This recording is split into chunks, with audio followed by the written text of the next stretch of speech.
இந்த zeros and poles வந்து ஏற்கனவே நம்ம இனிஷியலாவே பாலினாமியல்ஸ் பார்த்துட்டோம் சரிங்களா. இப்போ அதே கான்செப்டை எக்ஸ்டெண்ட் பண்ணுறோம், ஆர்பிட்டரி ஃபங்க்ஷன்ஸ்க்கு எக்ஸ்டெண்ட் பண்ணுறோம். அப்படிங்கிறப்ப அங்கே ஜீரோஸ்க்கு என்ன டெஃபினேஷனோ அதே டெஃபினேஷன் தான் இங்கேயும், அங்கே போல்ஸ்க்கு என்ன டெஃபினேஷனோ அதே டெஃபினேஷன் தான் இங்கேயும். ஆனால் அங்கே பாலினாமியல்ஸ் பார்த்தோம், இங்கே ஆர்பிட்டரி ஃபங்க்ஷனுக்கு பார்க்குறோம். அதோடைய எக்ஸ்டென்ஷன் கேஸ் சரிங்களா, வேறு எதுவுமே கிடையாது. So F of A 0 and F dash of A not equal to 0 அப்படின்னாக்கா அந்த ஏங்கிறது என்னன்னு சொல்லுவோம், சிம்பிள் 0 அப்படின்னு சொல்லுவோமா. ரூட் அப்படிங்கிறத இங்கே 0 அப்படின்னு சொல்லுவோம், வேறு இதில் சிம்பிள் 0 அப்படின்னு சொல்லுவோம். So f of a 0, f dash of a 0, but f double dash of a not equal to 0 அப்படின்னாக்கா a is a 0 of order 2 அப்படின்னு சொல்லுவோமா. அப்படி ஜென்ரலைஸ் பண்ணோம்னா f of a is equal to 0, f dash of a 0, f double dash of 0 and f power h minus 1 of a is equal to 0 and f power h of a not equal to 0 நாக்கா a வந்து என்ன சொல்லிக்கலாம்னாக்கா 0 of order h ன்னு சொல்லிக்கலாம். There are no zeros of infinite order. அப்போ ஒரு infinite order இருக்கிற மாதிரி ஒரு root இருக்குமா ஒரு ஃபங்க்ஷனுக்கு அப்படின்னு கேட்டிங்கனாக்கா இருக்கிறதுக்கு வாய்ப்பே இல்லை அப்படின்னு சொல்கிறாங்க. Analytic functions has the same local behaviour as a polynomial. முடிஞ்சு போச்சுங்களா. ஒரு அனலிட்டிக் ஃபங்க்ஷனுக்கு local same analytic function has the same local behaviour as a polynomial. அப்போ பாலினாமியலுக்கு 0 ஆஃப் ஆர்டர் கட்சினா என்ன ஃபார்மேட்டில் இருக்கும், அதே தான் அனலிட்டிக் ஃபங்க்ஷனுக்கு இருக்கும். So f of z is an analytic function and z equal to a is a 0 of order h, then f of z can be written as z minus a whole power h into fh of z, where fh of z is an analytic function provided that fh of a is not equal to 0. இதே தான் நம்ம வந்து polynomial ஃபங்க்ஷன்லையும் சொல்லியிருப்போம் சரிங்களா. Zeros of an analytic function which does not vanish identically are isolated. அப்படின்னா என்ன அர்த்தம், f of z equal to 0 அப்படின்னு ஒரு அனாலிட்டிக் ஃபங்க்ஷன் எடுத்துக்கிறேன். இதுக்கு வந்து a அப்படிங்கிற நம்பர் வந்து 0வா இருக்கு. a is a 0 of analytic function என்ன அர்த்தம், f of a வேல்யூ வந்து 0 வருது அப்படின்னு அர்த்தம். அப்படின்னா ஐசோலேட்டட் அப்படின்னாக்கா அந்த a இருக்கிற மாதிரி ஒரு ஸ்மாலஸ்ட் நெய்பர்ஹுட் ட்ரா பண்ணிக்கலாம். அந்த நெய்பர்ஹுட்ல உள்ள எந்த ஒரு பாயிண்ட்டுமே அந்த f of zக்கு 0வா இருக்காது. That means f of z equal to 0வுக்கு ரூட்டா இருக்காது அப்படின்னு அர்த்தம். அதான் ஐசோலேட்டட். ஸோ ஏ அப்படிங்கிற நம்பர் வந்து root of the equation F of Z equal to 0னா கண்டிப்பாக அது ஒரு ஸ்மாலஸ்ட் ஏ இருக்கிற மாதிரி ஒரு ஸ்மாலஸ்ட் நெய்பர்ஹுட் நம்மளால் ட்ரா பண்ண முடியும். அந்த நெய்பர்ஹுட்ல ஏவை தவிர வேற எந்த ஒரு நம்பரும் அதுக்கு வந்து ரூட்டாக இருக்காது. அப்படி அந்த மாதிரி நம்மளால ஒரு நெய்பர்ஹுட் ட்ரா பண்ண முடியும். அப்படி ட்ரா பண்ண முடிஞ்சிச்சு அப்படின்னாக்கா அந்த பாயிண்ட்டை வந்து நம்ம என்னன்னு சொல்கிறோம், ஐசோலேட்டட் பாயிண்ட் அப்படின்னு சொல்கிறோம். ஸோ எந்த ஒரு அனாலிட்டிக் ஃபங்க்ஷனுக்கும் 0 வந்து ஐசோலேட்டட் இருக்கும். அது நான் டஸ் நாட் வேனிஷ் ஐடென்டிக்கலி அப்படின்னாக்கா நான் ஒரு ஃபங்க்ஷனே டிஃபைன் பண்ணுறேன். ஃபங்க்ஷன் என்னன்னு கேட்டினாக்கா 0 function f of 0 equal to f of z equal to 0 for all z belongs to given complex number அப்படின்னாக்கா நான் எடுத்துக்கிட்ட ஃபங்க்ஷனே 0 ஃபங்க்ஷன்னாக்கா அப்போ நீங்கள் எந்த நம்பர் அப்ளை பண்ணாலும் ஆன்சர் 0. அப்போ all complex numbers are 0 of the 0 function சரிங்களா. அதான் டஸ் நாட் வேனிஷ் ஐடென்டிக்கலி. இந்த மாதிரி ஃபங்க்ஷனை எடுத்துக்கூடாது. f of z equal to 0 நான் எடுத்துக்கிட்ட ஃபங்க்ஷனே 0 ஃபங்க்ஷனாக இருந்தாக்கா எல்லா நம்பருமே அதுக்கு ஐசோலேட்டட் பாயிண்ட்ஸ் தான் சரிங்களா. 0 ஃபங்க்ஷன் இல்லாமல் நான் 0 ஃபங்க்ஷன் எடுத்துக்கிட்டு அதுக்கு 0 கண்டுபிடிச்சிங்கன்னா அந்த 0 வந்து ஐசோலேட்டடாக இருக்கும். அதான் இந்த லைனோட meaning. Uniqueness theorem. What do you mean by uniqueness theorem? If f of z and g of z are analytic in omega and if f of z equal to g of z on a set which has an accumulation point in omega, then f of z is identically equal to g of z. அதாவது ஒரு region, அந்த ரீஜனில் ரெண்டு analytic function define பண்ணுறேன். ஒரு function வந்து f of z, இன்னொரு function வந்து g of z. இந்த ரீஜனில் நான் செட் ஆஃப் பாயிண்ட்ஸ் எடுக்கிறேன் சரிங்களா. செட் ஆஃப் பாயிண்ட்ஸ், அந்த செட் ஆஃப் பாயிண்ட்ஸில் வந்து எந்த மாதிரி செட் ஆஃப் பாயிண்ட்ஸ் எடுக்கிறேன்னு கேட்டிங்கனாக்கா எல்லா பாயிண்ட்ஸும் எடுக்க கிடையாது. ஒரு செட் ஆஃப் பாயிண்ட்ஸ் எடுக்கிறேன். அந்த செட் ஆஃப் பாயிண்ட்ஸுக்கு அக்குமுலேஷன் பாயிண்ட் இருக்கிற மாதிரி உள்ள செட் ஆஃப் பாயிண்ட்ஸ் எடுக்கிறேன். அந்த செட் ஆஃப் பாயிண்ட்ஸில் f of z வேல்யூவும் g of z வேல்யூ ஈக்குவலாக இருக்குது அப்படின்னாக்கா ஆட்டோமேட்டிக்காக அந்த ரீஜனில் உள்ள எல்லா பாயிண்ட்ஸ்லையும் f of z g of z ஐடென்டிக்கலாக ஈக்குவலாக இருக்கும். ஸோ அந்த செட் ஆஃப் பாயிண்ட்ஸ் அப்படிங்கிறது எப்படிப்பட்ட செட் ஆஃப் பாயிண்ட்ஸ்னாக்கா அக்குமுலேஷன் பாயிண்ட் இருக்கிற செட் ஆஃப் பாயிண்ட்ஸ். ஒரு ரீஜனில் ஒரு 10 பாயிண்ட் மட்டும் எடுத்துக்கிட்டு அந்த 10 பாயிண்ட்ல f of z value g of z value ஈக்குவலாக இருக்கு அப்படின்னாக்கா f of z g of z ஹோலா ரீஜனில் உள்ள எல்லா பாயிண்ட்ஸுக்கும் ஈக்குவலாக இருக்குமானாக்கா ஈக்குவலாக இருக்குங்கிற அவசியம் இல்லை. அந்த நீங்க எடுக்கிற பாயிண்ட்ஸ் வந்து இன்ஃபைனைட்லி மெனி பாயிண்ட்ஸா இருக்கணும். அப்பதான் அதுக்கு வந்து அக்குமுலேஷன் பாயிண்ட்ஸ் கிடைக்கிறதுக்கான சான்ஸ் இருக்கு. ஸோ இன்ஃபைனைட்லி மெனி பாயிண்ட்ஸா இருந்து அந்த செட்டுக்கு லிமிட் பாயிண்ட்டும் இருக்குது அப்படின்னாக்கா, அந்த செட்ல உள்ள எல்லா பாயிண்ட்ஸுக்கும் எஃப் ஆஃப் இசட்டும் ஜி ஆஃப் இசட்டும் ஈக்குவலா இருக்குது அப்படின்னாக்கா, அந்த ஹோல் ரீஜன்ல உள்ள எல்லா பாயிண்ட்ஸுக்கும் எஃப் ஆஃப் இசட்டும் ஜி ஆஃப் இசட்டும் ஐடென்டிக்கலி ஈக்குவலா இருக்கும். That is called uniqueness theorem. Isolated singularity. சிங்குலாரிட்டினா என்னன்னு உங்களுக்கு நமக்கு தெரியும் ஆல்ரெடி. இப்போ ஐசோலேட்டட் சிங்குலாரிட்டி அப்படின்னாக்கா, ஃபங்க்ஷன் வந்து எஃப் ஆஃப் இசட்னு எடுத்துக்கங்க. அந்த ஃபங்க்ஷனுக்கு வந்து ஏ அப்படிங்கிற பாயிண்ட் வந்து சிங்குலர் பாயிண்ட். அப்படின்னா ஏங்கிற பாயிண்ட்ல வந்து அந்த ஃபங்க்ஷனுக்கு வந்து அனாலிட்டிக் இல்லை. அந்த பாயிண்டோட நெய்பர்ஹுட் எடுங்க. ஏவை சுற்றி ஒரு நெய்பர்ஹுட் ட்ரா பண்ணுங்க. அந்த நெய்பர்ஹுட்ல ஏ மட்டும்தான் சிங்குலர் பாயிண்டா இருக்கு, வேற எந்த ஒரு பாயிண்ட்டும் அந்த ஃபங்க்ஷனுக்கு வந்து சிங்குலர் பாயிண்டா இல்லை அப்படின்னாக்கா, then the number A is called isolated singularity. That's all. If a function f of z which is analytic in a neighborhood of a except a, a தவிர அந்த நெய்பர்ஹுட்ல மற்ற எல்லா பாயிண்ட்லயும் அனலிட்டிக்கா இருக்கு அப்படின்னாக்கா, then the number a is called isolated singularity. In other words, இதை வேற ஃபார்மட்ல சொல்லணும்னாக்கா, f of z shall be analytic in the region 0 less than modulus of z minus a less than delta. இது வந்து என்னன்னு கேட்டினாக்கா பஞ்சர்டு டிஸ்க். இது இந்த கண்டிஷனை satisfy பண்ற செட்ல என்ன நம்பர் இருக்காதுன்னு கேட்டீங்கன்னாக்கா 0 இருக்காது, சாரி ஏ இருக்காது. ஏன்? இசட்டுக்கு பதிலாக ஏ போட்டிங்கன்னா ஏ மைனஸ் ஏ 0ன்னு ஆயிடுமா? 0 கிரேட்டர் தென் 0 இருக்குமா? இருக்காது. அப்ப இது வந்து ஒரு டிஸ்க் தான். இது அதுல எந்த மாற்றமும் இல்லை. இது என்ன டிஸ்க் அப்படின்னு கேட்டீங்கன்னாக்கா, சென்டர் ஏவும் ரேடியஸ் டெல்டாவும் உள்ள ஒரு சர்க்கிள்ல ஏங்கிற பாயிண்ட்டை கட் பண்ணி எடுத்தது. இந்த ஈக்குவேஷனோட மீனிங் என்ன அப்படின்னு கேட்டீங்கன்னா,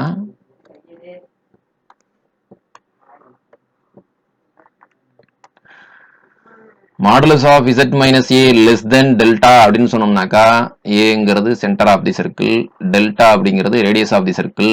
modulus of z minus A delta less than டெல்டானா இந்த சர்க்கிளுக்குள்ள எல்லா பாயிண்ட்ஸையும் குறிக்கிறதா modulus of z minus A less than delta அப்படிங்கிறது. சரிங்களா? கிரேட்டர் தென் 0 அப்படின்னு போட்டோம்னாக்கா, இதுல எந்த பாயிண்ட் எடுத்துக்கூடாதுன்னு கேட்டீங்கன்னாக்கா, ஏங்கிற பாயிண்ட்டை எடுத்துக்கூடாது. அப்ப ஏங்கிற பாயிண்ட்ல வந்து நம்ம பஞ்ச் பண்ணி ஹோல்ட் பண்ணிடுங்க. ஹோல்ட் பண்ணிட்டீங்க அப்படின்னாக்கா, ரிமைனிங் எல்லா பாயிண்ட்ஸையும் குறிக்கிறது தான் 0 less than modulus of z minus a less than delta. அப்ப அந்த punctured disc except A, neighbourhood except A அப்படின்னாக்கா இப்படி இருக்கும். நெய்பர்ஹுட் ஆஃப் ஏ அப்படின்னாக்கா modulus of z minus a less than delta அப்படிங்கிறது neighbourhood of A. Deleted neighbourhood of ஏனாக்கா 0 less than modulus of z minus a less than delta. இதை நான் real அனாலிசிஸ்லேயே சொல்லியிருக்கேன் உங்களுக்கு. Pole of F of z. So ஒரு ஃபங்க்ஷனுக்கு போல் அப்படிங்கிறது என்ன? ஒரு ஃபைனைட் நம்பர் அப்ளை பண்ணும் பொழுது, finite number of z approach பண்ணும்பொழுது ஃபங்க்ஷன் வேல்யூ 0 இன்ஃபினிட்டிக்கு போகுது அப்படின்னாக்கா, then we can say that a is said to be pole of a function. Fractional ஃபங்க்ஷனுக்கு எது இந்த நம்பர் போலா இருக்குன்னு பார்த்துருக்கோம். நம்ம டினாமினேட்டர் 0 வந்துச்சுனாக்கா அந்த ஃபங்க்ஷன் அந்த நம்பர் வந்து போல் அப்படின்னு சொல்லியிருக்கோம் ஏற்கனவே. If z equal to a is a pole of order h, ஏற்கனவே 0 of order h பார்த்தோம் இல்லைங்களா? அதே மாதிரி தான் இங்கே pole of order h அப்படின்னாக்கா, then f of z can be written as z minus a into whole power minus h into fh of z and fh of a not equal to infinity. இதை வேற மாதிரியும் சொல்றோம்னாக்கா எப்படி எழுதிக்கலாம்? f of z is equal to g of z by z minus a அப்படின்னு சொன்னோம்னாக்கா, ஏங்கிறது pole of order 1. f of z is equal to g of z by z minus a whole square அப்படின்னாக்கா, z equal to a pole of order 2. f of z is equal to g of z by z minus a whole power h அப்படின்னாக்கா pole of order h அப்படின்னு சொல்லுவாங்களா? இதை நியூமரேட்டர்ல வந்தாக்கா minus h தானே வரப்போகுது, அதான் சொல்லியிருக்கோம். அதில் ப்ரொவைடட் இன்னொரு கண்டிஷன் கேட்டினாக்கா, அந்த நியூமரேட்டர் g of z வந்து அந்த ஏங்கிற நம்பர் வந்து என்ன இருக்கக்கூடாது, போலா இருக்கக்கூடாது. அப்படி இருந்துச்சுனாக்கா, then we can say that z equal to a is a pole of order h. The nature of pole is exactly same as the case of rational function. அப்ப pole ஏற்கனவே ரேஷனல் ஃபங்க்ஷனுக்கு படிச்சிருக்கோம் இல்லைங்களா? அதே கான்செப்ட் தான் இங்கே analytic ஃபங்க்ஷனுக்கும். So அங்கே ஏற்கனவே ரேஷனல் ஃபங்க்ஷனுக்கு ஜீரோஸ் படிச்சிட்டோம், ரேஷனல் ஃபங்க்ஷனுக்கு போல்ஸ் படிச்சிட்டோம். அதே கான்செப்டை எல்லா அனாலிட்டிக் ஃபங்க்ஷனுக்கும் பொருந்துக்குது. மெரோமார்பிக் ஃபங்க்ஷன்னா என்ன மீனிங்? ஒரு ஃபங்க்ஷனை எப்போ மெரோமார்பிக் ஃபங்க்ஷன் சொல்ல போகிறோம்? A function f of z which is analytic in a region omega except for poles is said to be meromorphic function. அதில் ஒரு ரீஜனில் போல்ஸ் இருக்குது, போல்ஸ் மட்டும் தான் இருக்குது. சரிங்களா? போல்ஸ் தவிர ரிமைனிங் பாயிண்ட்ஸ் எல்லாத்துலேயுமே அது அனாலிட்டிக்காக இருக்குது அப்படின்னு கேட்டிங்கனாக்கா, அந்த ஃபங்க்ஷன் வந்து நம்ம என்ன சொல்லிக்கிறோம்னு கேட்டிங்கனாக்கா, மெரோமார்பிக் ஃபங்க்ஷன் இன் ஒமேகா அப்படின்னு சொல்கிறோம். ஸோ மெரோமார்பிக் ஃபங்க்ஷனாக்கா that is not completely analytic on the given domain. சரிங்களா? அந்த கிவன் டொமைனில் அந்த ஃபங்க்ஷனுக்கு வந்து என்னவும் இருக்குதுன்னு கேட்டிங்கனாக்கா போல்ஸும் இருக்குது. போல்ஸும் இருந்தது அப்படின்னாக்கா அந்த ஃபங்க்ஷனை வந்து நம்ம மெரோமார்பிக் ஃபங்க்ஷன் அப்படின்னு சொல்லிக்கிறோம். அப்படின்னா மீனிங் என்ன? That is for every a belongs to omega there exists a neighborhood z minus a less than delta contained in omega such that either f of z is analytic in the whole neighborhood or else f of z is analytic for punctured neighborhood. ஒன்று z equal to எல்லா அதில் உள்ள எல்லா பாயிண்ட்ஸ்லையும் அனலிட்டிக்காக இருக்கணும். அப்படி இல்லைனாக்கா ஏங்கிற பாயிண்ட்ல மட்டும் அனலிட்டிக் இல்லாமல் மற்ற எல்லா பாயிண்ட்ஸ்லையும் அந்த ஃபங்க்ஷன் வந்து என்னவா இருக்கணும்? அனலிட்டிக் ஃபங்க்ஷனாக இருக்கணும். The isolated singularity is a pole. Isolated singularity சொல்றீங்க. ஐசோலேட்டட் சிங்குலாரிட்டினா சொல்லியாச்சு, அந்த பாயிண்ட்டை தவிர அதோட நெய்பர்ஹுட்ல மற்ற எல்லா பாயிண்ட்லையும் அது வந்து என்னவா இருக்கும்னு கேட்டீங்கன்னாக்கா அனலிட்டிக்காக இருக்கும். ஸோ ஒரு ஐசோலேட்டட் சிங்குலாரிட்டி எடுத்துங்கனாக்கா அதை நம்ம என்னன்னு சொல்லிக்கலாம்னு கேட்டீங்கன்னாக்கா போல்னு சொல்லிக்கலாம். 1 மார்க்காக கேட்கலாம். Isolated singularity is a pole அப்படின்னா ஆப்ஷனில் இருந்துன்னா அதான் ஆன்சர். அதுக்கு poles of a meromorphic function are isolated. ஒரு மெரோமார்பி ஃபங்க்ஷனுக்கு போல்ஸ் கண்டுபிடிக்கிறீங்க அப்படின்னு கேட்டீங்கன்னா அந்த போல்ஸ் வந்து கண்டிப்பாக ஐசோலேட்டட் தான் இருக்கும். காரணம் மீனிங் என்ன? அந்த போல்ஸை சுற்றி ஒரு நெய்பர்ஹுட் ட்ரா பண்ணீங்கன்னாக்கா அந்த நெய்பர்ஹுட்ல வேற எதுவும் போல்ஸ் வராது. அதான் அதோட meaning ஐசோலேட்டட்னா. The quotient f of z by g of z of two analytic functions in omega is a meromorphic function in omega provided that g of z is not identically 0. So meromorphic ஃபங்க்ஷனுக்கு ஒரு example சொல்லுங்க அப்படின்னு கேட்டீங்கன்னாக்கா நியூமரேட்டரும் டினாமினேட்டரையும் analytic function எழுதிக்கிங்க. Numerator so one analytic function, denominator is one analytic function. provided that g of z is not identically 0. 0 ஃபங்க்ஷனை எடுத்துக்கூடாது டினாமினேட்டர் ஃபங்க்ஷனை, சரிங்களா? அந்த மாதிரி எடுத்துக்கிட்டீங்க அப்படின்னாக்கா அந்த ஃபங்க்ஷனை நம்ம வந்து என்னன்னு சொல்லிக்கலாம்னாக்கா மெரோமார்பிக் ஃபங்க்ஷன் சொல்லிக்கலாம். இப்போ மெரோமார்பிக் ஃபங்க்ஷனுக்கு ஒரு எக்ஸாம்பிள் சொல்லணும் அப்படின்னாக்கா எஃப் ஆஃப் இசட் நான் டிஃபைன் பண்ணுறேன் பாருங்க. F of Z is equal to sine Z by Z square அப்படின்னு நான் ஒரு ஃபங்க்ஷன் டிஃபைன் பண்ணுறேன் அப்படின்னாக்கா சைன் இசட் அப்படிங்கிறது ஒரு அனாலிட்டிக் ஃபங்க்ஷனுங்களா, இசட் ஸ்கொயர் அப்படிங்கிறது ஒரு அனாலிட்டிக் ஃபங்க்ஷனா? அப்போ சைன் இசட் பை இசட் ஸ்கொயருங்கிறது கோஷன்ட் ஆஃப் அனாலிட்டிக் ஃபங்க்ஷனுங்களா? அப்போ இது வந்து one of the example of meromorphic function. That's all. The only possible poles are the zeros of g of z. So quotient of two analytic function எழுதுறோம். So இந்த மாதிரி நான் ஒரு ஃபங்க்ஷன் எழுதிட்டேன். எப்படி எழுதிருக்கேன்னு கேட்டீங்கன்னாக்கா f of z by g of z அப்படின்னு ஒரு ஃபங்க்ஷன் எழுதுறேன். இதில் f of zங்கிறது அனாலிட்டிக் ஃபங்க்ஷன், g of zங்கிறது அனாலிட்டிக் ஃபங்க்ஷன் அப்படின்னாக்கா இந்த ஃபங்க்ஷனுக்கு போல்ஸ் என்னவா இருக்கும்னு கேட்டீங்கன்னாக்கா அந்த டினாமினேட்டர் ஃபங்க்ஷனோட ஜீரோஸ் தான் இந்த total f of z by g of z அப்படிங்கிற ஃபங்க்ஷனுக்கு என்னவா இருக்கும் அப்படின்னு கேட்டீங்கன்னாக்கா போல்ஸா இருக்கும். Common zero of f of z and g of z can be removable singularity. ஆமா, common zero f of z g of z இருக்கிற மாதிரி என்னால் ஃபங்க்ஷன் சொல்ல முடியுமான்னு கேட்டீங்கன்னாக்கா famous example sin z by z. இதுக்கு வந்து z equal to 0 வந்து நியூமரேட்டருக்கும் ஜீரோவா இருக்கும், டினாமினேட்டருக்கும் ஜீரோவா இருக்கும். ஏன்னா z equal to 0 போட்டோம்னாக்கா sin 0 value 0, டினாமினேட்டர்ல z equal to 0 போட்டோம்னாக்கா 0 ஆயிடும். அப்போ நியூமரேட்டருக்கும் z equal to 0ங்கிறது ஒரு 0, டினாமினேட்டருக்கும் z equal to 0ங்கிறது ஒரு 0. அப்போ நியூமரேட்டருக்கும் டினாமினேட்டருக்கும் இந்த ரேஷனல் z equal to 0ங்கிறது என்னவா இருக்குது? ஜீரோவா இருக்கா? அப்படி இருந்துச்சுனாக்கா இந்த z equal to 0ங்கிறது என்ன சிங்குலாரிட்டி அப்படின்னு கேட்டிங்கனாக்கா ரிமூவபிள் சிங்குலாரிட்டி. ஜீரோவை ரிமூவ் பண்ண முடியும். எப்படின்னு கேட்டிங்கன்னா அது நமக்கு சைன் இசட்டோட பவர் சீரிஸ் எக்ஸ்பான்ஷன் தெரிஞ்சுன்னா ஈஸியாக சொல்லிடலாம். சைன் இசட்டோட பவர் சீரிஸ் எக்ஸ்பான்ஷன் என்னன்னு கேட்டிங்கனாக்கா z minus z cube by 3 factorial plus z power 5 by 5 factorial plus minus on so on போயிட்டே இருக்கும். டினாமினேட்டரில் இசட் இருக்குங்களா? இப்போ நியூமரேட்டரில் இசட்டை காமனாக வெளில தூக்குங்க. இதில் தூக்குறோம்னாக்கா உங்களுக்கு என்ன வரும்னு கேட்டிங்கனாக்கா 1 minus Z square by 2 factorial plus Z cube by 3 factorial minus on so on போயிட்டே இருக்கும். டினாமினேட்டரில் இசட், இந்த இசட்டை கட் பண்ணிடுங்க. இப்போ வந்து நியூமரேட்டர்லையும் z equal to 0, டினாமினேட்டர்லையும் z equal to 0 வந்து ஜீரோவாக இருக்க முடியாது. அப்போ இந்த ஃபங்க்ஷன் அனாலிட்டிக் ஃபங்க்ஷனா அப்படின்னு கேட்டிங்கனாக்கா அனாலிட்டிக் ஃபங்க்ஷன் தானே. அப்போ சைன் z பை zக்கு z equal to 0ங்கிறது சிங்குலாரிட்டியாக இருந்துச்சு. பட் ஆனால் அதை நான் எதுவுமே பண்ண கிடையாது. ஜஸ்ட் அந்த சைன் z எக்ஸ்பேண்ட் பண்ண, காமன் ஜீரோவை கேன்சல் பண்ண. இப்போ இந்த எக்ஸ்பிரஷன் வந்து என்ன ஃபங்க்ஷன் ஆயிடுச்சு அப்படின்னு கேட்டிங்கனாக்கா அனாலிட்டிக் ஃபங்க்ஷனாக மாறிடுச்சு. அதனால தான் ஒரு ஃபங்க்ஷனுக்கு ரிமூவபிள் சிங்குலாரிட்டி இருக்குது அப்படின்னாக்கா அந்த ஃபங்க்ஷனை நம்மளால அனாலிட்டிக் ஃபங்க்ஷனாக மாற்ற முடியும் அப்படின்னு சொல்றதுக்கு காரணமாக தான். அதனால தான் அந்த சிங்குலாரிட்டிக்கு பேரும் removable singularity. The sum, the product and the quotient of two meromorphic functions are again meromorphic function. So product of two meromorphic function is meromorphic, sum of two meromorphic function is meromorphic, quotient of two meromorphic function is also meromorphic. ஒரு ஃபங்க்ஷனுக்கு essential singularity இருக்குது அப்படின்னாக்கா அந்த essential சிங்குலாரிட்டியோட நெய்பர்ஹுட்ல function value எப்படி இருக்கும் அதை பற்றி தான் பார்க்க போகிறோம். இப்போ இந்த neighborhood of an essential singularity f of z is at the same time unbounded and comes arbitrarily close to 0. வேற மாதிரி சொல்றேன்டா எப்படி சொல்லலாம் அப்படின்னு கேட்டீங்கன்னா அதுதான் named theorem, Weierstrass theorem on essential singularity. An analytic function arbitrarily close to any complex value in the neighborhood of an essential singularity. ஒரு point z not எடுத்துக்கங்க, அந்த பாயிண்ட் ஒரு நெய்பர்ஹுட் டிரா பண்ணிடுங்க.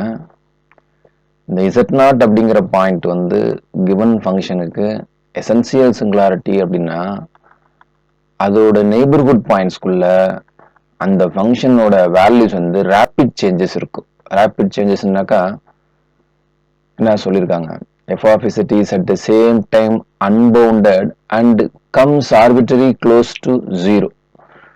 அந்த நெய்பர்ஹுட் ஆஃப் z நாட்ல f of zக்கு 0க்கு அருகாமையில் உள்ள நம்பர்ஸும் இருக்கும், அன்பவுண்டட் வேல்யூ லார்ஜ் வேல்யூஸும் இருக்கும். வேற சொல்ற மாதிரி சொல்றாண்டாக்கா அதான் வெஸ்ட்ராஸ் தியரம். எப்படி சொல்றாங்க, an analytic function arbitrarily close to any complex value in neighborhood of essential singularity. So essential சிங்குலாரிட்டிக்கு பக்கத்தில் ஒரு நெய்பர்ஹுட், எசென்சியல் சிங்குலாரிட்டியை சுற்றி ஒரு நெய்பர்ஹுட் போட்டிங்கன்னா அந்த நெய்பர்ஹுட்ல அந்த ஃபங்க்ஷன் வேல்யூ எல்லா காம்ப்ளெக்ஸ் நம்பர்ஸும் கிடைக்கும் அப்படின்னு சொல்றாங்க. அதுதான் close to any complex number. எல்லா காம்ப்ளெக்ஸ் நம்பரும் அப்படின்னு இல்லை, close to any complex number. அப்படின்னாக்கா மாடுலஸ் வேல்யூ கம்மியாக உள்ள காம்ப்ளெக்ஸ் நம்பரும் கிடைக்கும், மாடுலஸ் வேல்யூ அதிகமாக உள்ள காம்ப்ளெக்ஸ் நம்பரும் கிடைக்கும் அப்படின்னு சொல்லிக்கலாங்களா. ஸோ இது வந்து ஒரு வித்தியாசமான ஒரு அணுகுமுறை. ஸோ எசென்சியல் சிங்குலாரிட்டி இருந்துச்சு ஒரு ஃபங்க்ஷனுக்கு அப்படின்னாக்கா அது என்ன கேரக்டர் வச்சிருக்கோம், இந்த கேரக்டர் வச்சிருக்கோம். அடுத்து zeros and poles at infinity. So infinity அப்படிங்கிற ஒரு நம்பர் வந்து ஒரு ரேஷனல் ஒரு ஃபங்க்ஷனுக்கு ஜீரோவா இருக்குமா, இன்ஃபினிட்டி அப்படிங்கிற ஒரு நம்பர் வந்து ஒரு ஃபங்க்ஷனுக்கு போலா இருக்குமா அப்படிங்கிற கேள்விக்கு ஆன்சர் பார்க்க போறோம். இது நம்ம ஏற்கனவே ஃபர்ஸ்ட் பார்ட்ல ரேஷனல் ஃபங்க்ஷனுக்கு பார்த்தோம், ஞாபகம் இருக்குங்களா. ரேஷனல் ஃபங்க்ஷன் என்ன, f of z by g of z where both f of z and g of z are polynomial அப்படின்னு பார்த்தோம் இல்லைங்களா. அங்க இன்ஃபினிட்டி அப்படிங்கிற நம்பர் வந்து போலா இருக்கிறதுக்கு என்ன ரூல் பார்த்தோம், இன்ஃபினிட்டி அப்படிங்கிற நம்பர் வந்து ஜீரோவா இருக்கிறதுக்கு என்ன கண்டிஷன் பார்த்தோமோ அதே கண்டிஷன் தான் எனி அனாலிட்டிக் ஃபங்க்ஷனுக்கும், வேற எதுவும் கிடையாதுங்க. இப்போ இங்கே அனாலிட்டிக் ஃபங்க்ஷன் சொன்னனால ரேஷனல் ஃபங்க்ஷனும் one of the special case of analytic function தான். இங்கே வந்து அது ரேஷனல் ஃபங்க்ஷனாக இருக்குங்கிற அவசியம் இல்லை, அதர் தேன் ரேஷனல் ஃபங்க்ஷனாக கூட இருக்கலாம். இப்போ ஃபார் எக்ஸாம்பிள் நான் வந்து tan z அப்படின்னு எழுதுறேன்னு வச்சுங்களேன். tan z எப்படி எழுதலாம், sin z by cos zன்னு எழுதலாம், சரிங்களா. இப்போ இந்த ஃபங்க்ஷன் வந்து ரேஷனல் ஃபங்க்ஷன் நம்ம சொல்லக்கூடாது. ரேஷனல் ஃபங்க்ஷன் அப்படின்னாக்கா நியூமரேட்டர் டினாமினேட்டர் பாலினாமியலா இருக்கணும். இப்போ sin z வந்து பாலினாமியல் எக்ஸ்பிரஷன்லாம் எழுதி காமிக்கிறேன் சார் அப்படின்னு நீங்க சொல்லலாம். z minus z³ by 3 factorial plus z power 5 by 5 factorial minus on so on அப்படின்னு எழுதிட்டேன் சார் அப்படின்னு சொல்லலாம். ஆக்சுவலாக இது பாலினாமியல் கிடையாதுங்க. இது வந்து என்னன்னு சொல்லுவோம் அப்படின்னு கேட்டீங்கன்னாக்கா பவர் சீரீஸ்ன்னு சொல்லுவோம். அதுங்க பவர் சீரீஸ்க்கும் பாலினாமியலுக்கும் அப்புறம் என்ன வித்தியாசம், டிகிரி எங்கேயுமே எண்ட் ஆகாம, டிகிரி ஃபைனைட் நம்பரா இல்லாம அப்படியே இந்த டேர்ம் போயிட்டே இருக்குது, ஆன்சோ ஆன்னு 3 புள்ளியை குத்திட்டேன் அப்படின்னாக்கா இன்ஃபைனைட் சீரீஸ்ன்னு அர்த்தம். ஆனா அதே ஒரு இடத்துல ஒரு பர்டிகுலர் டேர்ம் வச்சு கட் பண்ணிட்டேன் அப்படின்னாக்கா அது வந்து பாலினாமியல், டிகிரி சொல்லிடலாம் அப்படின்னு அர்த்தம். அதான் பவர் சீரீஸ்க்கும் பாலினாமியலுக்கும் உள்ள வித்தியாசம், சரிங்களா. ஸோ இப்போ நம்ம இப்போ ஜென்ரல் கேஸ்க்கு இன்ஃபினிட்டி வந்து ஜீரோவா இருக்கிறதுக்கு, இன்ஃபினிட்டி வந்து போலா இருக்கிறதுக்கு என்ன கண்டிஷன் அப்படின்னு பார்க்க போறோம். ஸோ சேம் பாலினாமியல்ல ரேஷனல் ஃபங்க்ஷன்ல பார்த்தா அதே கான்செப்ட் தான். Suppose f of z is an analytic function, f of zங்கிறது அனாலிட்டிக் ஃபங்க்ஷனா இருக்கு. நான் புதுசா ஒரு ஃபங்க்ஷன் டிஃபைன் பண்ண போறேன், g of zங்கிறது. எப்படி, f of xல f of z ஃபங்க்ஷன்ல z-க்கு பதிலா 1/z ன்னு ரீப்ளேஸ் பண்ணி, given ஃபங்க்ஷன்ல z-க்கு பதிலா 1/z ன்னு ரீப்ளேஸ் பண்ணிட்டு, இப்ப f of z-க்கு இன்ஃபினிட்டி வந்து ஜீரோவா அப்படின்னு செக் பண்ணணும்னா g of z-க்கு f of z-ன்னு ஒரு ஃபங்க்ஷன் கொடுத்துருக்காங்க. நான் g of z-ன்னு ஒரு ஃபங்க்ஷன் டிஃபைன் பண்ணி வச்சிருக்கேன். அது எப்படின்னு கேட்டீங்கன்னா ஃபங்க்ஷன்ல உள்ள இண்டிபெண்டன்ட் வேரியபிள் z-ஐ 1/z-ன்னு மாற்றி வச்சிருக்கேன், சரிங்களா. இப்போ எனக்கு புதுசா ஒரு ஃபங்க்ஷன் கிடைச்சிருச்சு. இப்ப இன்ஃபினிட்டி அப்படிங்கிற நம்பர் இதுக்கு ஜீரோவா அப்படின்னு செக் பண்றதுக்கு நம்ம என்ன செக் பண்ணா போதும்னா, 0 அப்படிங்கிற நம்பர் இந்த ஃபங்க்ஷனுக்கு ஜீரோவா அப்படின்னு செக் பண்ணா போதும். அடுத்து இன்ஃபினிட்டி அப்படிங்கிற நம்பர் இந்த ஃபங்க்ஷனுக்கு போலா அப்படின்னு செக் பண்றதுக்கு என்ன பண்ணா போகுதுன்னு கேட்டீங்கன்னா 0 அப்படிங்கிற நம்பர் இந்த ஃபங்க்ஷனுக்கு போலா அப்படின்னு செக் பண்ணா போதும். ஸோ ஒரு நம்பர் 0 அப்படிங்கிறது ஒரு ஜீரோவா இருக்கிறதுக்கு சான்ஸ் இருக்கா, போலா இருக்கிறதுக்கு சான்ஸ் இருக்கா அப்படின்னு கண்டுபிடிக்கிறது ஈஸி தானே நமக்கு. ஸோ கிவன் ஃபங்க்ஷனுக்கு இன்ஃபினிட்டி என்ன நேச்சர் அப்படின்னு கண்டுபிடிக்கிறதுக்கு கிவன் ஃபங்க்ஷன்ல உள்ள இண்டிபெண்டன்ட் வேரியபிளை z 1/z ரீப்ளேஸ் பண்ணிட்டு கிடைச்ச நியூ ஃபங்க்ஷனுக்கு ஜீரோவோட நேச்சரை பத்தி டிஸ்கஸ் பண்ணுங்க, வேலை முடிஞ்சு போச்சு அப்படின்னு நம்ம ஏற்கனவே சொல்லியிருக்கோம் இல்லைங்களா, அதே தான். So g of z equal to f of 1/z. If g of z has a 0 at z equal to 0, then f of z is said to have 0 at infinity. இதாங்க இங்க சொன்னது நான், சரிங்களா. If g of z has a pole at z equal to 0, then f of z is said to have pole at z equal to infinity. If g of z has a removable singularity at z equal to 0, then f of z is said to have a removable singularity at z equal to infinity. If g of z has essential singularity at z equal to 0, then f of z is said to have an essential singularity at z equal to infinity. Very simple concept. A function which is analytic in the whole plane and has a non-essential singularity at infinity reduces to a polynomial. ஒரு analytic function எடுத்துக்கிறீங்க, அந்த analytic functionக்கு இன்ஃபினிட்டிங்கிறது நான் essential singularity அப்படின்னாக்கா கண்டிப்பா அந்த analytic function வந்து என்னவா தான் இருக்க முடியும் அப்படின்னு கேட்டீங்கன்னாக்கா பாலினாமியல் ஃபங்க்ஷனாக தான் இருக்க முடியும். அடுத்து ஒரு ஃபங்க்ஷன் கொடுத்துருக்காங்க, அனலிட்டிக் ஃபங்க்ஷன் கொடுத்துருக்காங்க. அந்த அனலிட்டிக் ஃபங்க்ஷன் கொடுத்துட்டு ஒரு டிஸ்க்கும் கொடுக்குறாங்க. டிஸ்க்னா நமக்கு எல்லாருக்குமே தெரியும், ஒரு set of all points inside the circle, அதான் டிஸ்க் அப்படின்னு நமக்கு தெரியும், சரிங்களா. ஸோ ஒரு ஃபங்க்ஷன் கொடுத்துருக்காங்க, ஒரு இதில் உள்ள எல்லா பாயிண்ட்ஸும் சேர்ந்தது தான் நம்ம என்னன்னு சொல்கிறோம் அப்படின்னு கேட்டிங்கனாக்கா டிஸ்க்னு சொல்கிறோம். இந்த டிஸ்க்கை நம்ம டெல்டான்னு எடுத்துக்கலாம், சரிங்களா. டிஸ்க்னா மேக்ஸிமம் ஓப்பன் டிஸ்க் தான் குறிக்கும், பவுண்டரி பாயிண்ட்ஸ் இல்லாமல் all the points inside circle தான் டிஸ்க் அப்படின்னு சொல்கிறோம். இந்த ஒரு ஃபங்க்ஷன் கொடுத்துருக்கேன், இந்த ஃபங்க்ஷனுக்குள்ள இந்த ஃபங்க்ஷனுக்கு இந்த ரீஜனுக்குள்ள இந்த டிஸ்க்குள்ள எத்தனை ஜீரோஸ் இருக்குது அப்படிங்கிறத கண்டுபிடிக்கிறதுக்கு ஏதாவது ஒரு ஃபார்முலா இருக்கா அப்படின்னு பார்க்குறோம். அதான் number of zeros inside a disc. Let zj be the zeros of a function f of z which is analytic in a disk delta and does not vanish identically. இந்த does not vanish identicalனா அதை பத்தி பொருட்படுத்தாதீங்க. என்ன அர்த்தம் கேட்டா அந்த function வந்து டோட்டலாவே zero function அப்படின்னு அர்த்தம்.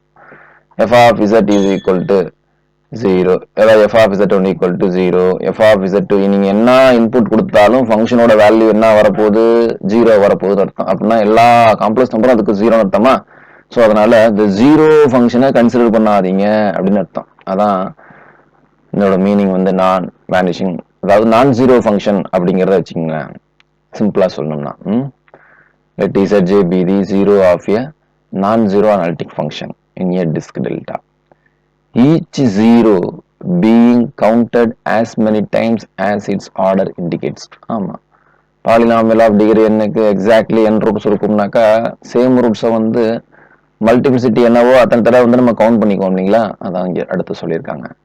For every closed curve gamma in delta which does not passes through a zero. இப்போ இதுக்குள்ள ஒரு நீங்க க்ளோஸ்டு கர்வ் காமான்னு எடுக்கிறீங்க, சரிங்களா. இந்த கிவன் டிஸ்க்குள்ள ஒரு க்ளோஸ்டு கர்வ் காமா எடுக்கிறீங்க.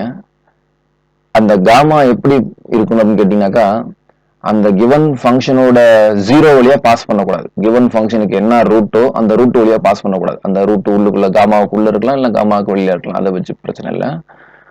For any closed curve gamma in delta which does not passes through the zero, summation j n of gamma comma zj is equal to 1 by 2 pi I integral over gamma f dash of z by f of z dz, where the sum has only a finite number of terms not equal to 0. இந்த some வந்து finite number of terms தான் not equal to 0 இருக்கும். ஏன் finite number of terms தான் not equal to 0 இருக்குன்னா இது வந்து winding number தானே உங்களுக்கு, சரிங்களா? என் ஆஃப் காமா கமா ஜே அப்படிங்கிறது இந்த இசட்ஜே அப்படிங்கிற நம்பர் வந்து அந்த காமாங்கிற க்ளோஸ்டு கர்வுக்கு உள்ள இருந்துச்சுனாக்கா இதோட வேல்யூ வந்து என்ன இருக்க போகுது உங்களுக்கு 1ன்னு வரப்போகுது.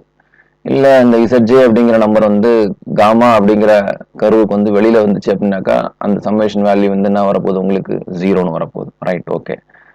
ரெண்டாவது ஜீரோஸ் வந்து எவ்வளவு ஜீரோஸ் வரப்போகுது, ஜீரோஸ் ஆர் ஐசோலேட்டட் அப்படின்னு சொல்லியிருக்கோம்.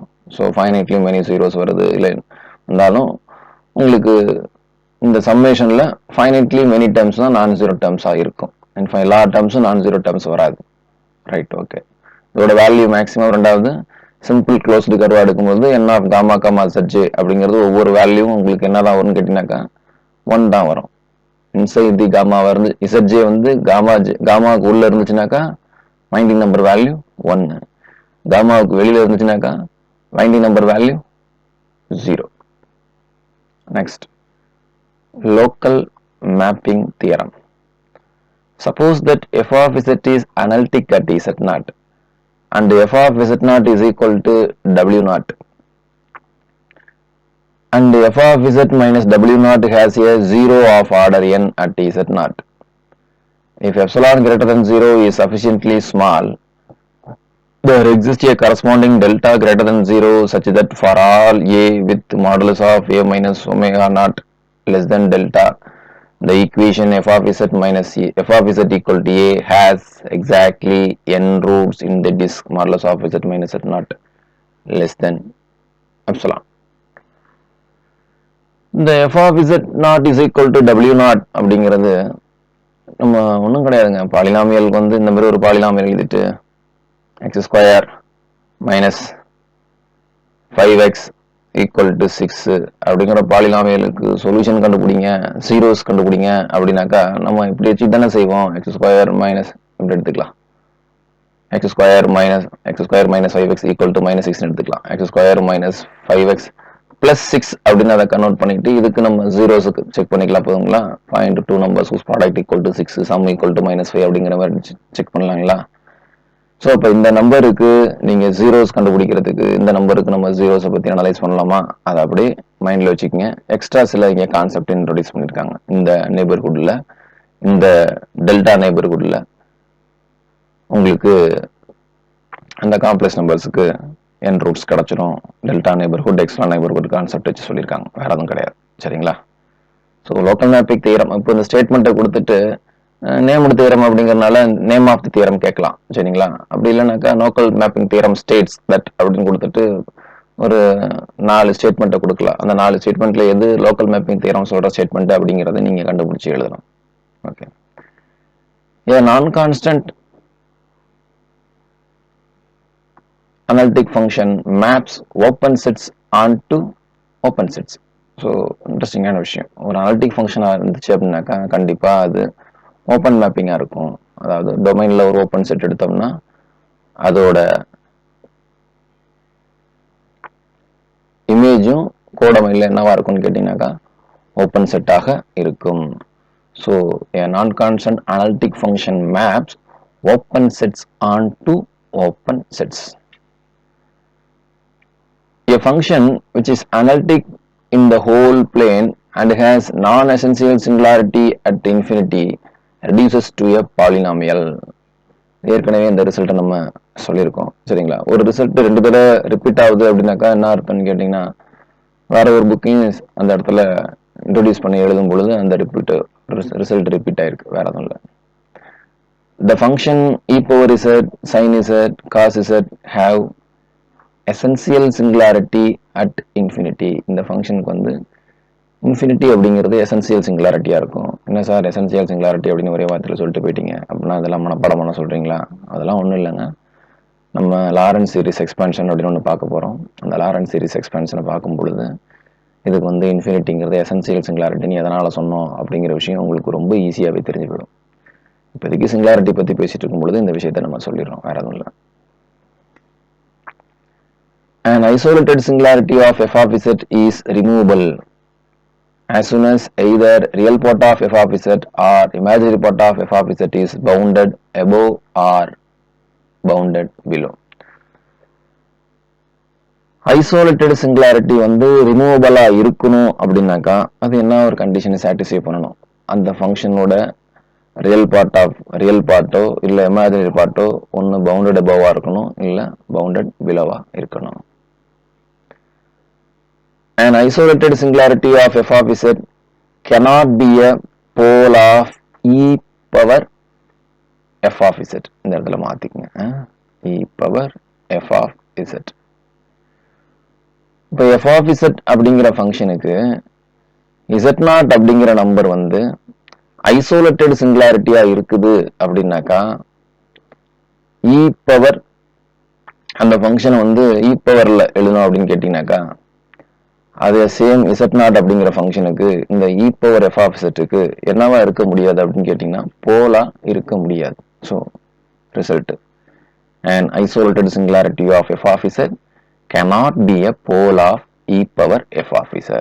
given ஃபங்க்ஷனுக்கு z0ங்கிறது ஐசோலேட்டட் சிங்குலாரிட்டியா இருந்துச்சு அப்படின்னா அது காம்போசிஷன் ஃபங்க்ஷன் e பவர்ல அந்த ஃபங்க்ஷனை ரைஸ் பண்ணீங்கன்னா கிடைக்கிற நியூ ஃபங்க்ஷனுக்கு அந்த சேம் நம்பர் வந்து போலா இருக்கிறதுக்கு வாய்ப்பே இல்லை. If f of z is analytic at the origin and f dash of 0 not equal to 0, then there exists analytic g of z such that f of z power n is equal to f of 0 plus g of z whole power n in a neighborhood of 0. இது என்னன்னு கேட்டிங்கன்னா அந்த ஆல்ஃபோஸ் புக்கில் உள்ள exercise ப்ராப்ளத்தில் உள்ள result எல்லாத்தையும் அப்படியே எடுத்து நம்ம எழுதியிருக்கோம். மேக்ஸிமம் பிரின்சிபல்னா என்ன? If f of z is analytic and non-constant in a region omega, then its absolute value modulus of f of z has no maximum in delta. Delta அப்படிங்கிறது என்னது, ஒரு ரீஜன் சொல்லியிருக்காங்க. அப்போ ரீஜன் அப்படின்னாக்கா அது ரெக்டாங்கிள் ஃபார்மெட்டில் இருக்கலாம், இல்லை டிஸ்க் ஃபார்மெட்டில் இருக்கலாம். சரிங்களா, இதுதான் டெல்டா. சரிங்களா, சாரி ஒமேகா. இந்த ஒமேகாவில் உள்ள எல்லா பாயிண்ட்ஸுக்கும் நான் ஒரு அனலிட்டிக் ஃபங்க்ஷனை டிஃபைன் பண்ணியிருக்கேன். இதில் உள்ள எல்லா பாயிண்ட்ஸிலும் நான் அனலிட்டிக் ஃபங்க்ஷன் டிஃபைன் பண்ணியிருக்கேன். சரிங்களா, இந்த அனலிட்டிக் ஃபங்க்ஷனுக்கு இதில் உள்ள எல்லா பாயிண்ட்ஸையும் எடுத்துக்கொண்டு போய் இந்த ஃபங்க்ஷனில் போய் அப்ளை பண்ணிட்டு நான் மாடுலஸ் வேல்யூ கண்டுபிடிக்க போகிறேன். சரிங்களா, அப்படி மாடுலஸ் வேல்யூ கண்டுபிடிக்கும் பொழுது இன்சைடு தி ரீஜனுக்குள்ள அந்த ஃபங்க்ஷனுக்கு என்ன வேல்யூ கிடைக்கிறதுக்கு வாய்ப்பு இல்லை, மேக்ஸிமம் வேல்யூ கிடைக்கிறதுக்கு வாய்ப்பு இல்லை.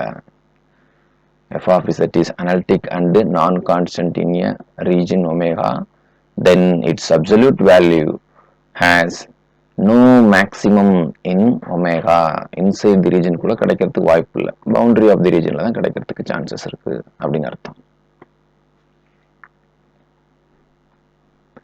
If f of z is defined and continuous on a closed bounded set E and analytic on the interior of E, then the maximum of modulus of f of z on E assumed on the boundary of E.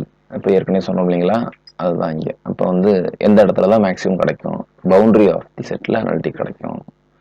அதுக்கு என்ன சொல்கிறாங்க, F of set வந்து கண்டினியூஸாக இருக்கணும். இதில் closed and bounded set E and analytic on the interior of E. E அப்படின்னாக்கா closed செட்டுங்களா, அதாவது அந்த பவுண்டரியில் அந்த ஃபங்க்ஷன் வந்து என்னவா இருக்கணும்னு கேட்டிங்கனாக்கா கண்டினியூஸாக இருக்கணும். இப்போ ஏற்கனவே நான் ரீஜன் ரெக்டாங்கிள் ரீஜன் போட்டாங்கன்னா இன்சைட் தி ரெக்டாங்கிளில் அந்த ஃபங்க்ஷன் வந்து அனலிட்டிக்காகவும் இருந்து ஆன் தி ரெக்டாங்கிளில், அதான் அந்த பவுண்டரியில், சரிங்களா, அந்த பவுண்டரியில் அந்த ஃபங்க்ஷன் வந்து என்னவா இருக்கணும், ஃபங்க்ஷனோட வேல்யூ வந்து கண்டினியூஸாக இருக்கணும். Continuous on a closed bounded set E.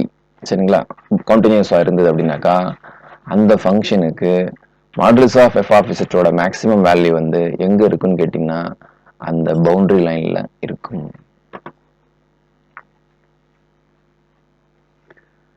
If f of z is analytic for modulus of z less than 1 and satisfies the condition modulus of f of z less than or equal to 1, f of 0 is equal to 0, then modulus of f of z less than or equal to modulus of z and f dash of 0 less than or equal to 1. If modulus of f of z equal to modulus of z for some z not equal to 0, or if modulus of f dash of 0 is equal to 1, then f of z equal to cz with a constant c of absolute value 1. So F of Z அப்படிங்கிற function வந்து சி இன்டி இசட்னு கிடைக்கிறதுக்கு எப்படி வாய்ப்பு இருக்குது, எப்போ வாய்ப்பு? இந்த சி வேல்யூ வந்து என்னென்னு வேறு சொல்லிட்டாங்கன்னா அப்சல்யூட் வேல்யூ ஒன்றுன்னு சொல்லிட்டாங்களா. அப்போ சி எந்த ஃபார்மெட்டில் தான் இருக்கும் அப்படின்னு கேட்டிங்கனாக்கா இ பவர் ஐ தீட்டா அப்படிங்கிற ஃபார்மெட்டில் தான் இருக்கும். ஓகேங்களா? ஸோ ஒரு ஃபங்க்ஷன் நம்ம எழுதுகிறோம், அது வந்து இ பவர் ஐ தீட்டா இன்ட்டு சி அப்படிங்கிற ஃபார்மெட்டில் எப்போ கிடைக்குது? இந்த கண்டிஷன்லாம் சாட்டிஸ்ஃபை பண்ணால் அந்த ஃபங்க்ஷன் வந்து எந்த ஃபார்மெட்டில் தான் இருந்தாகணும்னு கேட்டிங்கனாக்கா இ பவர் ஐ தீட்டா இன்ட்டு இசட் அப்படிங்கிற ஃபார்மெட்டில் தான் இருந்தாகணும் அப்படின்னு சொல்கிறாங்க. Modulus of f of z less than or equal to 1 for modulus of z less than or equal to 1, அதாவது யூனிட் டிஸ்கில் உள்ள எல்லா வேல்யூஸ்க்கும் ஃபங்க்ஷனோட இமேஜ் கண்டுபிடிச்சி அதுக்கு மாடுலஸ் எடுக்கிறீங்க. அதுவும் யூனிட் டிஸ்கில் தான் இருக்குது. இசட் பிளேனில் இன்புட் வந்து யூனிட் டிஸ்கில் எடுக்கிறோம், சரிங்களா? அவுட்புட் ஒமேகா பிளேனில் செக் பண்ணுறோம், அதுவும் எதில் தான் வருது அப்படின்னு கேட்டிங்கனாக்கா யூனிட் டிஸ்கில் தான் வருது. அப்படின்னாக்கா அது என்ன கண்டிஷனை கண்டிப்பாக சாட்டிஸ்ஃபை பண்ணணும்னு கேட்டிங்கன்னா modulus of f dash of z by 1 minus modulus of z whole square is less than or equal to 1 by modulus of z square அப்படிங்கிற கண்டிஷனை சாட்டிஸ்ஃபை பண்ணும். பாருங்க, லெஃப்ட் ஹேண்ட் சைடும் ரைட் ஹேண்ட் சைடும் இப்போ ஒரு எக்ஸ்பிரஷனை நீங்கள் ஞாபகம் வச்சிட்டாலே லெஃப்ட் சைடு ஞாபகம் வச்சிட்டா ரைட் சைடு ஈஸி, இல்லை ரைட் சைடு ஞாபகம் வச்சிட்டா left side easy.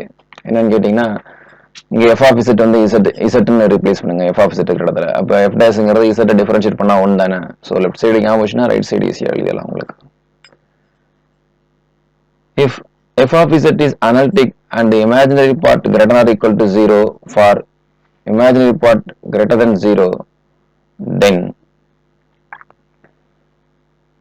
modulus of f of z minus f of z naught by modulus of f of z minus f of z naught whole bar is less than or equal to modulus of z minus z naught by z minus z naught bar and modulus of f dash of z by imaginary part of f of z is less than or equal to 1 by y.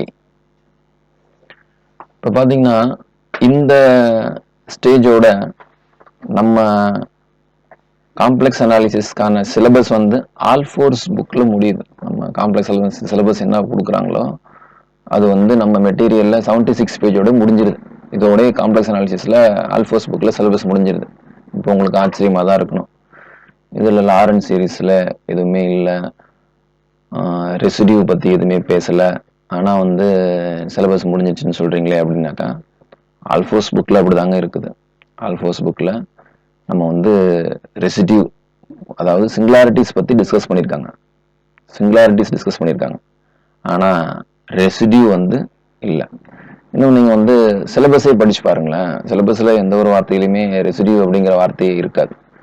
ஆனால் எல்லா எக்ஸாம்லேயும் residue பற்றி question கேட்டிருக்காங்க. நிறையா எக்ஸாமில் Taylor சீரீஸும் நம்ம Taylor series Lawrence series எல்லாமே கேட்டிருக்காங்க. அதனால் நான் ஆல்ஃபோர்ஸ் புக்கோட நிப்பாட்டல. அதுக்கப்புறம் ஏற்கனவே நான் லீனியர் டிரான்ஸ்ஃபர்மேஷன் எக்ஸ்பிளைன் பண்ணியிருந்தேன், பொன்னுசாமி புக்கு பார்த்தும் ரெஃபர் பண்ணி தான் நம்ம மெட்டீரியல் எழுதியிருக்கோம். ஸோ இதோட ஆல்ஃபோர்ஸ் புக்கில் உள்ள நம்ம சிலபஸ் ரிலேட்டடாக ஒன்று டாபிக்ஸ் எழுதி முடிச்சாச்சு. இதுக்கப்புறம் இந்த ரெசிடியூ போடலாம் டிஸ்கஸ் பண்ணுறதுக்கும் டெய்லர் சீரீஸ் டிஸ்கஸ் பண்ணுறதுக்கும் பொன்னுசாமி புக்கை ரெஃபர் பண்ணி எழுதியிருக்கேன். ஸோ அடுத்து நம்ம பார்க்க போகிறது Lawrence series.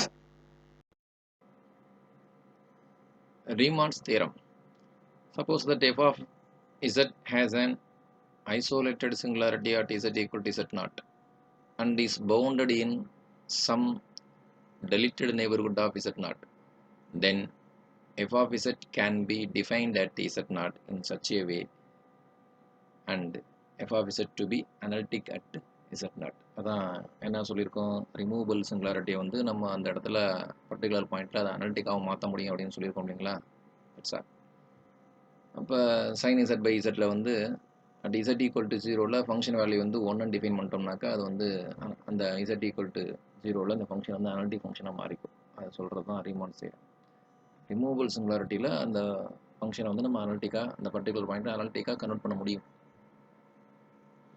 If f of z has an isolated singularity at z equal to z naught and is bounded in some neighborhood of z naught, then அப்படி இருக்குதுனாக்கா எப்படி அதை கண்டுபிடிக்கிறது?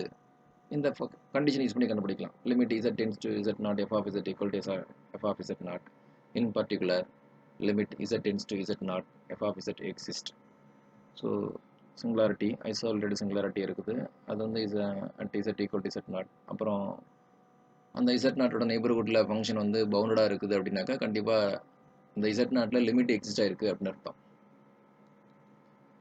If f of z has an isolated singularity at z naught, the singularity is said to be removable singularity if limit z tend to z naught f of z exists.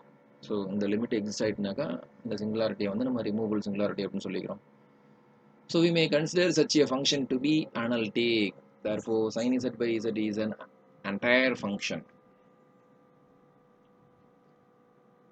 A function f of z analytic in a deleted neighborhood of z equal to z naught has a pole of order k, where k is positive integer.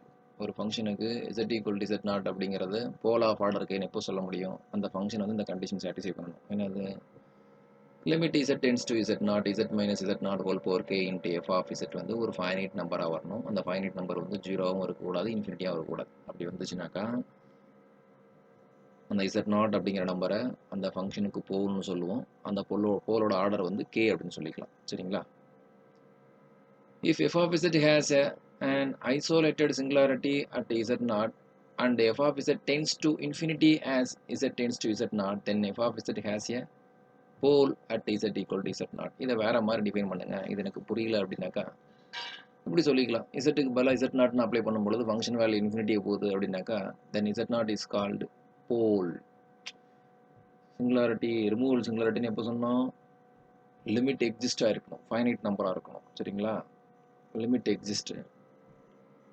இதில் வந்து என்ன அப்படின்னு கேட்டிங்கனாக்கா limit வந்து இன்ஃபினிட்டிக்கு போகும். Limit இன்ஃபினிட்டிக்கு போணுச்சுனாக்கா அந்த z not அப்படிங்கிற சிங்குலாரிட்டியை வந்து என்னென்னு சொல்லிக்கிறோன்னு கேட்டிங்கன்னா போல்னு சொல்லிக்கிறோம். ஸோ போல் அப்படின்னாக்கா லாரன்ஸ் சீரிஸ் எக்ஸ்பான்ஷனில் ஃபைனைட் நம்பர் ஆஃப் டேர்ம்ஸ் தான் இருக்கும். If f of z has a pole at z naught, then f of z equal to summation n equal to minus k to infinity bn z minus z naught whole power n where k is the positive integer.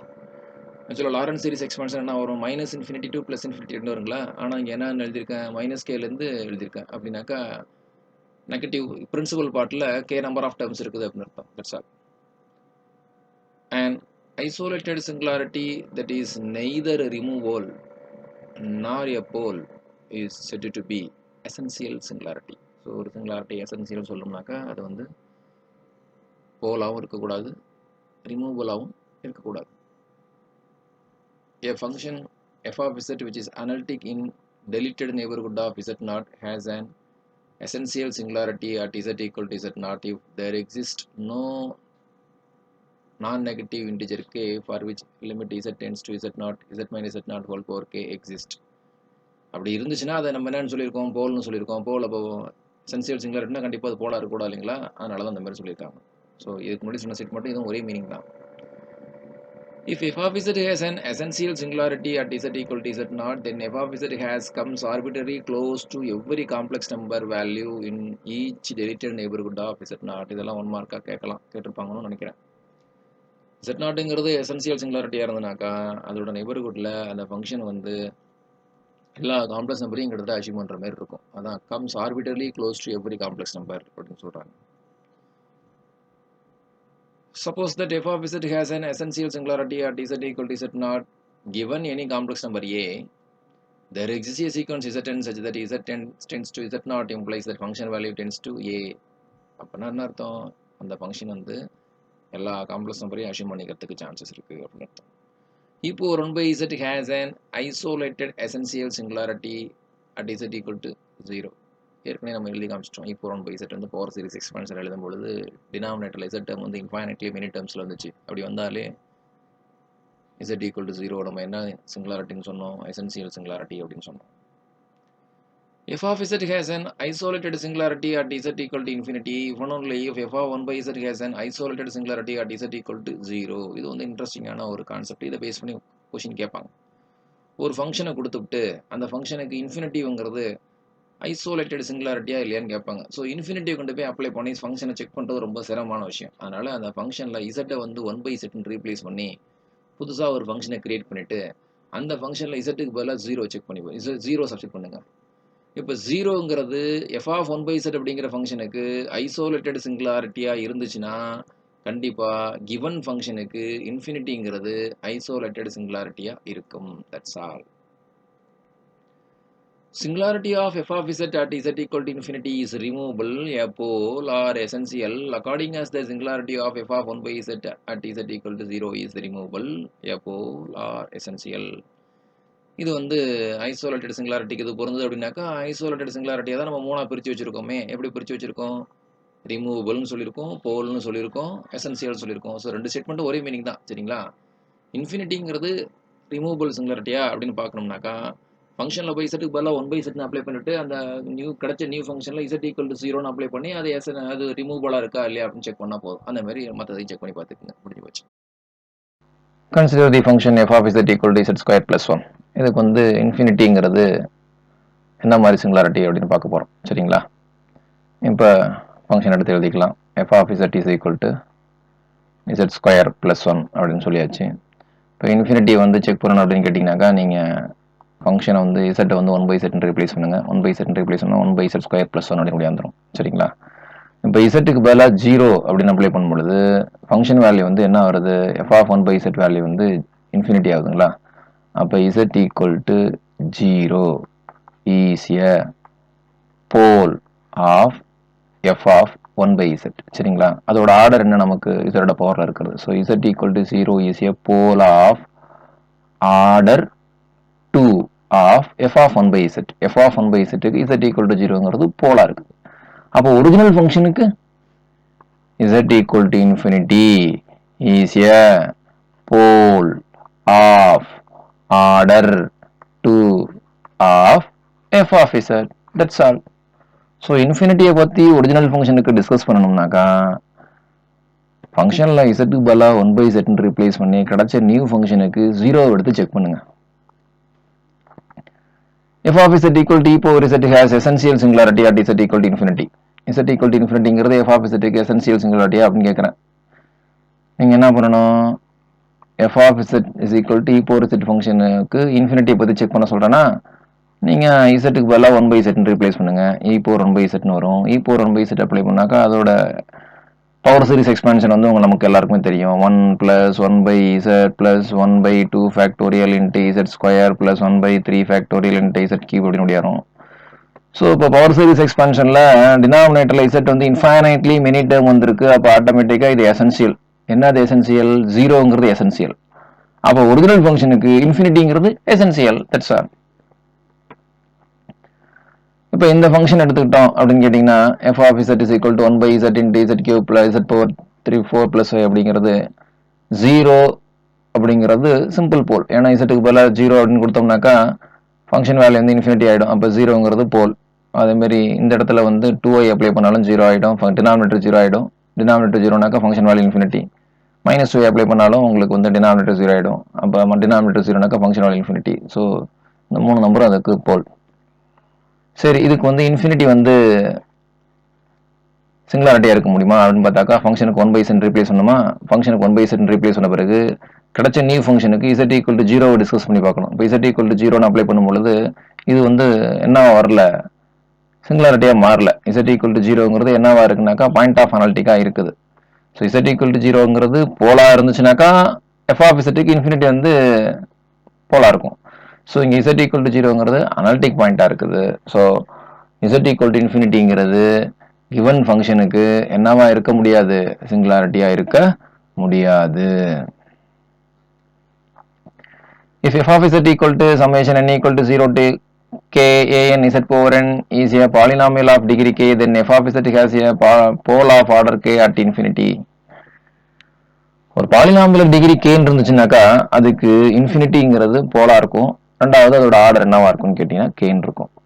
சரி, அடுத்து entire function வந்து போல் of order k வச்சிருக்கு அப்படின்னாக்கா z equal to இன்ஃபினிட்டிங்கிறது pole of order கேவா இருக்குனாக்கா அந்த entire function கண்டிப்பா இந்த கண்டிஷனை சாட்டிஸ்ஃபை பண்ணணும். என்ன கண்டிஷன் சாட்டிஸ்ஃபை பண்ணணும்? limit z tends to 0 z power k into f of 1 by z is equal to limit z tends to infinity f of z by z power k is a finite number அப்படிங்கிற கண்டிஷனை satisfy பண்ணிச்சு அப்படின்னாக்கா கண்டிப்பா z equal to infinity அப்படிங்கிறது entire ஃபங்க்ஷனுக்கு என்னவா இருக்கும்? போல் of order கேவா இருக்கும். Let f of z be non-constant entire function. Then f of z is a polynomial if and only if f of z tends to infinity as z tends to infinity. So non-constant entire function polynomial இருக்கணும் அப்படின்னாக்கா அது என்ன condition satisfy பண்ணணும்? f of z tends to infinity as z tends to infinity. In the Lorentz series expansion, if r1 equal to 0, then the point z0 become an isolated singularity of f of z. அது என்ன r1 equal to 0? நம்ம Lawrence சீரிஸை வந்து ஆன்லெஸ் ரீஜனில் தான் define பண்ணுவோம். r1 less than modulus of z minus z0 less than r2 அப்படின்னு சொல்லுவோம். ஞாபகம் இருக்குங்களா? இதுதான் ஆனுவலஸ் ரீஜன். இந்த ஆனுவலஸ் ரீஜனில் r1 ஓட வேல்யூ வந்து 0வா இருக்குனாக்கா இதை எப்படி எழுதிக்கலாம்? 0 less than modulus of z minus z0 less than r2 அப்படின்னு எழுதிக்கலாங்களா? ஸோ இந்த ரீஜனில் f of z நம்ம எக்ஸ்பேண்ட் பண்ணுறோம் அப்படின்னாக்கா கண்டிப்பாக z0 அப்படிங்கிறது என்னவா இருக்குன்னு கேட்டிங்கனாக்கா ஐசோலேட்டட் சிங்குலாரிட்டியாக இருக்கும். அதான் இந்த Lawrence series expansion if r1 equal to 0 then the point z0 becomes an isolated singularity of f of z.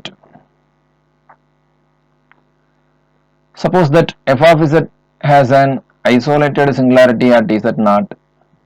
Consider the Lorentz series expansion f of z is equal to integral minus infinity to minus 1 a n z minus z0 whole power n plus summation n equal to 0 to infinity a n z minus z0 whole power n. இப்போ என்ன பண்ண போகிறோம் அப்படின்னு கேட்டிங்கனாக்கா isolated singularity ஏற்கனவே நம்ம மூணாக பிரிச்சிட்டோம். எப்படி பிரிச்சிட்டோம்? ரிமூவல்னு பிரித்தோம், போல்னு பார்த்தோம், அப்புறம் எசென்சியல்னு பார்த்தோம். இதை லாரன்ஸ் சீரிஸ் எக்ஸ்பான்ஷனை வச்சு நம்மளால சொல்ல முடியும். அனதர் டெஃபினேஷன்ஸ் வேறு எதுவும் கிடையாது. இப்போ இதை வந்து இந்த நெகட்டிவ் பவர்ஸில் உள்ளதை தான் நம்ம என்னென்னு சொல்லுவோம் அப்படின்னு கேட்டிங்கனாக்கா பிரின்சிபல் பார்ட்னு சொல்லுவோம். பாசிட்டிவ் பவர்ஸில் உள்ளதை வந்து அனலிட்டிக் பார்ட்னு சொல்லுவோம். நம்ம வந்து சிங்குலாரிட்டிக்கு நமக்கு எது முக்கியம் அப்படின்னு கேட்டிங்கனாக்கா அந்த நெகட்டிவ் பார்ட் தான் முக்கியம். ஸோ இந்த நெகட்டிவ் பார்ட்டை வச்சு தான் கொடுத்துருக்க ஐசோலேட்டட் சிங்குலாரிட்டி வந்து ரிமூவபலா இல்லை போலா இல்லை எசென்சியலான்னு பார்க்க போகிறோம். என்னென்ன கேஸ்லாம் இருக்குது? if f has a removable singularity at z0 if only if an, இந்த இடத்துல an மிஸ் ஆயிருக்குங்க, an is equal to 0 for all n less than 0. In this case f of z has no principal part.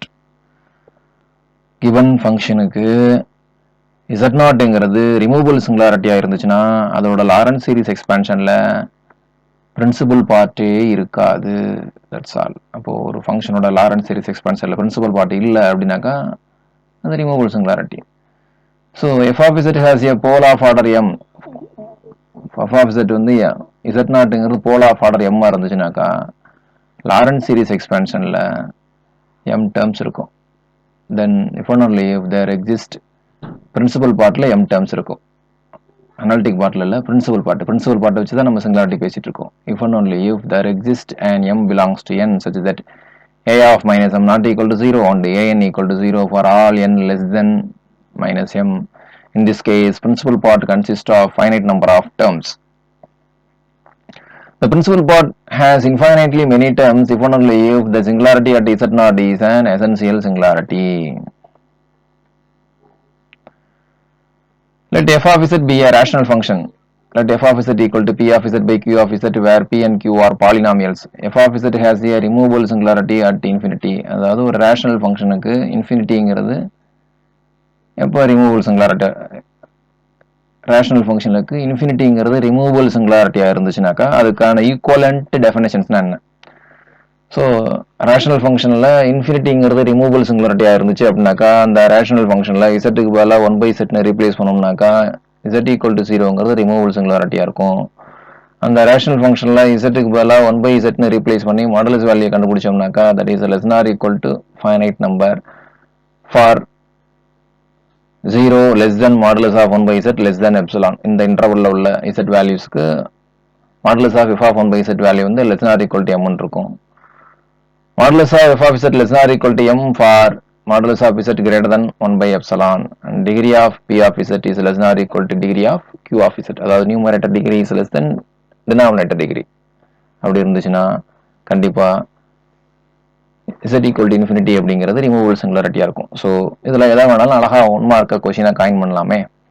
So consider let f of z is equal to p of z by q of z where p and q are polynomials. Let z equal to infinity is a removable singularity of f of z. Then which of the following is true? 4ல் ஏதாவது 2 கொடுத்து 2 தப்பா கேட்கலாம். இல்லை 4மே கொடுத்துட்டு option A only கரெக்டா, option be only கரெக்டா, all R கரெக்ட்னு கேட்கலாம். அப்போ இந்த 4 ரிசல்ட்டும் தெரிஞ்சாதான் இந்த கொஸ்டினை கேட்டால் உங்களால் அட்டன் பண்ண முடியும். If f of z is analytic in a deleted neighborhood of the origin and the limit z tends to z naught z modulus of z into f of z is equal to 0, then origin is removable singularity of f of z. இது ஒன்றும் புதுசு கிடையாதுங்க, ஏற்கனவே நம்ம பார்த்து தான். z நாட்டுங்கிறது removable சிங்குலாரிட்டியாக இருக்கணும்னாக்கா limit z tends to z not z minus z not f of z பற்றி பார்த்துருக்கோம் இல்லைங்களா. அதே தான் இங்கேயும் ஆரிஜின் வந்து உங்களுக்கு வந்து ரிமூவபிள் சிங்குலாரிட்டியாக இருக்கணும் அப்படின்னாக்கா இதோட வேல்யூ வந்து உங்களுக்கு என்னவா இருக்கணும், limit z tends to 0 z into f of modulus of z into f of z value வந்து 0வா இருக்கணும். அப்படி இருந்துச்சுனாக்கா 0 அப்படிங்கிறது உங்களுக்கு என்னவா இருக்கும்னு கேட்டிங்கனாக்கா ரிமூவபிள் சிங்குலாரிட்டியாக இருக்கும்.